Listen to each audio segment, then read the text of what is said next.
लिया, हमने हालात से शीशे का बदन मांग लिया।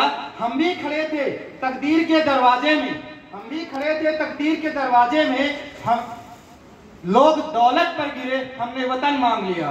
कुछ इन्हीं पंक्तियों के साथ माँ वीणा मांगनी सरस्वती माँ को, अपनी मातृभूमि माँ भारती को, परम सिद्ध मेरे प्रेरणा स्रोत स्वामी विवेकानंद जी को एवं यहाँ पर उपस्थित निर्णायक मंडल को मेरा सादर प्रणाम। महोदय, मैं आज आप सभी के समक्ष नागरिक कर्तव्यों के ऊपर अपना वक्तव्य पेश करना चाहता हूँ। महोदय, मैं यहाँ पर बैठे बैठे सोच रहा था कि आज हम एक छोटे से कार्यक्रम में उपस्थित हुए हैं और सामने देखें तो नागरिक कर्तव्यों की बात मैं यहाँ कर रहा हूँ और हमने जिस डिस्पोजल में चाय पी थी, पानी पिया था, वो ऐसे ही पड़ा है। क्या ऐसे ये देश का विकास होगा महोदय? क्या ऐसे हम नागरिक कर्तव्यों का पालन करेंगे? महोदय, हमारे संविधान में 11 मौलिक कर्तव्यों की बात कही गई है और हमारे देश में हम देखते हैं महोदय, डेली कोई नेता, कोई संघ, कोई संगठन लोगों के अधिकारों की बात करते हैं महोदय। पर मैं पूछना चाहूंगा उन लोगों से, कहां मर जाता है उनका ज़मीर?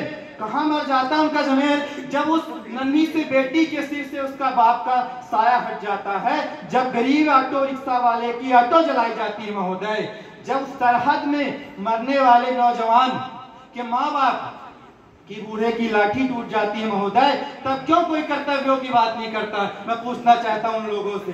महोदय, हम अधिकारों की बात तो करते हैं पर कर्तव्यों की बात क्यों नहीं करते महोदय? आज भारत को हम 75वां हम स्वतंत्रता दिवस मना रहे हैं महोदय और हम स्वर्णिम काल मान रहे हैं। हम चाह रहे हैं 2047 तक भारत विकसित राष्ट्र बने महोदय, पर क्या कैसे बनेगा भारत विकसित राष्ट्र? हम आज बात करते हैं नेताओं ने ऐसा नहीं किया, अफसरों ने नहीं किया। आज भ्रष्टाचार के मामले में महोदय भारत दुनिया की 50वीं रैंक में है। क्या इसके पीछे सिर्फ वो नेता और सिर्फ क्या वो अधिकारी कारण है महोदय? नहीं, ये हम हैं जो अपने फायदे के लिए इसको प्रेषित कर रहे हैं महोदय। महोदय, मैं पूछना चाहूंगा सम्मानीय मंच से कि उस तिरंगे का क्या हुआ जब माननीय प्रधानमंत्री जी ने हर घर तिरंगा का चलन चालू किया, ये बात तो सही बोल रहे भाई, पहल चालू की, तो महोदय वो तिरंगा कहाँ गया जो कि कुछ वक्त फहराने के बाद गली में किनारे पड़ा हुआ था, वो पूछता है उन लोगों से, वो पूछता है इस भारत से कि जिस तिरंगे में लपट कर लौटना उस शहीद का सपना था, उसको तुमने यूं फेंक दिया है। क्या यही तुम्हारा नागरिक कर्तव्य है महोदय? आज जब संविधान का पन्ना में पलटाता हूं तो नागरिक कर्तव्यों का पन्ना गुहार लगा के मुझसे पूछता है महोदय, क्या सिर्फ तुमको अधिकारों की बातें करनी है? क्या मुझको अगर तुम्हारी जरूरत नहीं है तो क्यों रखा है मुझे इस पन्ने में? महोदय, आज भारत माँ इस हमारे भारतवासियों से चिल्ला कर कह रही है कि ये मेरे नौजवानों, ऐ दुनिया के सबसे ज्यादा युवाओं वाले देश के वासियों, ऐ मेरे भारतवासियों, क्या तुमको सिर्फ मैंने कर्तव्यों के लिए नहीं सिर्फ अधिकारों के लिए दिया है? आज एक माँ बाप जब अपने बच्चे को पढ़ाते लिखाते हैं, एक पेड़ की तरह से सिंचित करते हैं, बड़ा करते हैं, तो क्या महोदय बड़े होकर उनको फूल फल देना हमारा कर्तव्य नहीं है महोदय? क्या ये भारत माँ जिसने हमें जन्म दिया, जिसने रहने का अवसर दिया, इसने हमको सिंचित किया, इस स्थिति में पहुंचाया कि आज हम दुनिया के सबसे ज्यादा अगर सीओ की बात करें महोदय, आज तकनीकी क्षेत्र की बात करें तो भारत से हैं, क्या उनका कर्तव्य नहीं बनता कि उस मातृभूमि को जिसने उन्हें इस अवसर दिया उसके लिए कुछ वो करें महोदय?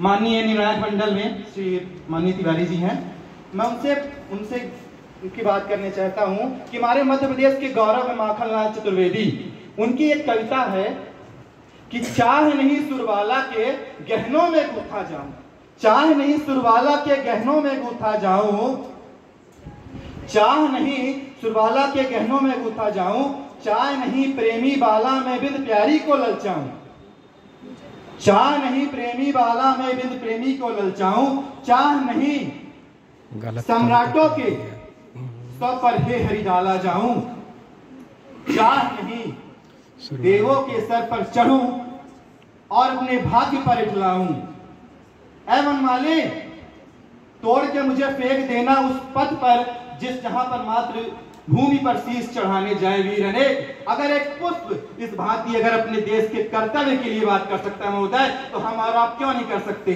अगर ये देश अधिकारों से बनता है महोदय, मैं पूछना चाहूंगा उन ठेकेदारों से जिन्होंने ठेका लेके रखा है डेली किसी न किसी बात के लिए अधिकार की महोदय, कैंडल मार्च लगाने वाले कहां चले जाते हैं महोदय? मैं पूछना चाहता हूं, जब एक नन्ही नन्ही बेटियों के सिर्फ इनके बाप का हाथ हट जाता है, वो क्यों नहीं कर्तव्यों की बात करते महोदय? क्या तो कर्तव्य नहीं बनता है? जो लड़का आज यहाँ से बाहर चाय बेच रहा है और यहाँ पर चारों तरफ झाड़ू लगा रहा है, क्या उसके शिक्षा की बात आप नहीं कर सकते महोदय? क्या महोदय एक हमारे मित्र ने कहा कि भारत चंद्रयान 3 का भारत में चंद्रयान 3 हुआ है, तो महोदय मैं पूछना चाहता हूं, क्या उसमें सिर्फ सरकार की भागीदारी है? क्या हम अपने आसपास नहीं प्रेरित कर सकते कि लोग उस काम में बढ़े और भारत में तकनीक के क्षेत्र को आगे बढ़ाएं?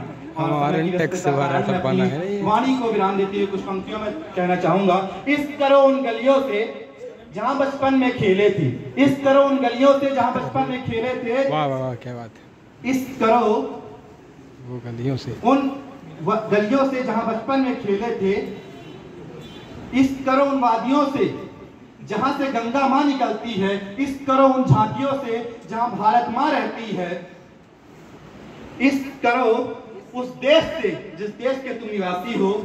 और महोदय कुछ इन्हीं पंक्तियों के साथ मैं निर्णायक मंडल को सादर प्रणाम करते हुए, मैं यहाँ पर बैठे सभी भाई बंधुओं को सादर प्रणाम करते हुए अपनी वाणी को विराम देना चाहता हूँ। धन्यवाद। एक साथ मेरे जाते हुए एक साथ मैं आपसे इस निवेदन करना चाहूंगा, एक बार फिर आप सब बोलेंगे मेरे साथ, जय हिंद, जय भारत।